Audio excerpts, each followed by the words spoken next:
right, welcome into MLSsoccer.com's Playoff Central, along with the legend, the man, the myth himself, Jesse Marsch. No. He's being humble. I'm Katie Witham. This is the first of what will be a three-part series getting you set for the conference championships. The western side, Jesse, I think LA going against Seattle is probably going to be the more exciting match.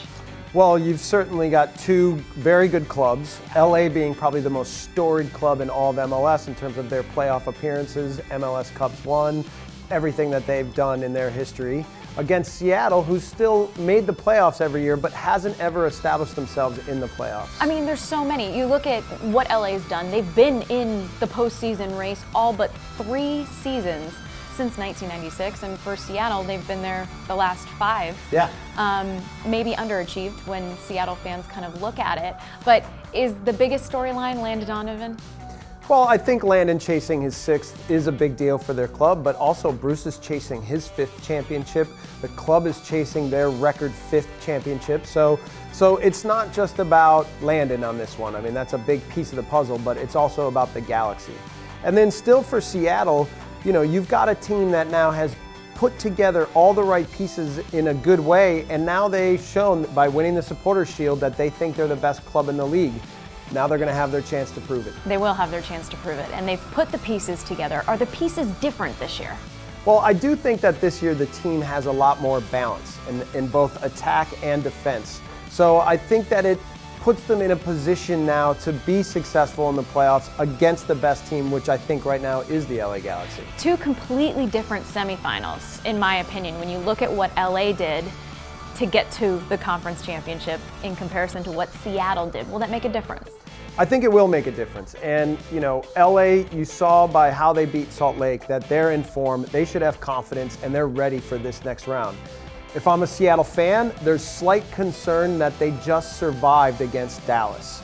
But in the last 2 meetings, Seattle showed that they went to LA and they got the draw, and then at home they had a big 2-0 win at the end of the year to win the Supporters' Shield. So there's confidence on both sides, but right now if I'm a Galaxy fan, I think I have a little bit more confidence than a Seattle fan. Well, it's pretty balanced. When you look at the season series in 2014, 1 win, 1 loss, 1 draw, when the 2 sides faced each other 3 times. Now, the biggest difference for me is that first game where Seattle ended up losing 3-0 to LA, Chad Marshall was missing. Yeah, if you look at that game, the game that LA won, Chad Marshall was missing. The game that Seattle won, Robbie Keane's missing. So, you know, it's hard to compare which team was better on each day because they weren't at their full strength.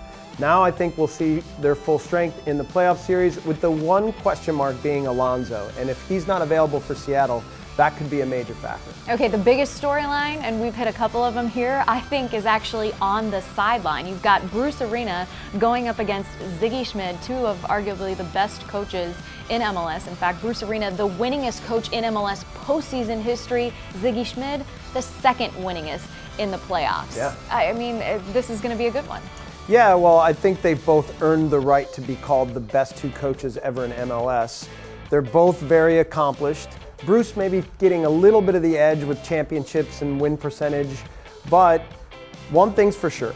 They respect each other a lot, but they love to beat each other, okay? So be ready for a competitive sideline in this one.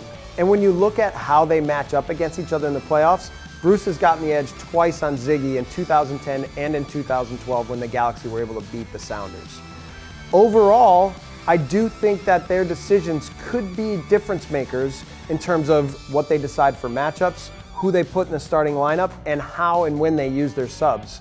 The best example of that is in the last game of the season, Ziggy decided not to start Marco Papa, brought him off the bench. He scored 2 goals in the 2-0 win. So keeping track of what choices they make and how they make subs, I think, could be a big factor. I like it. Okay, so can this game come down to managerial decisions and the way they kind of manage this one?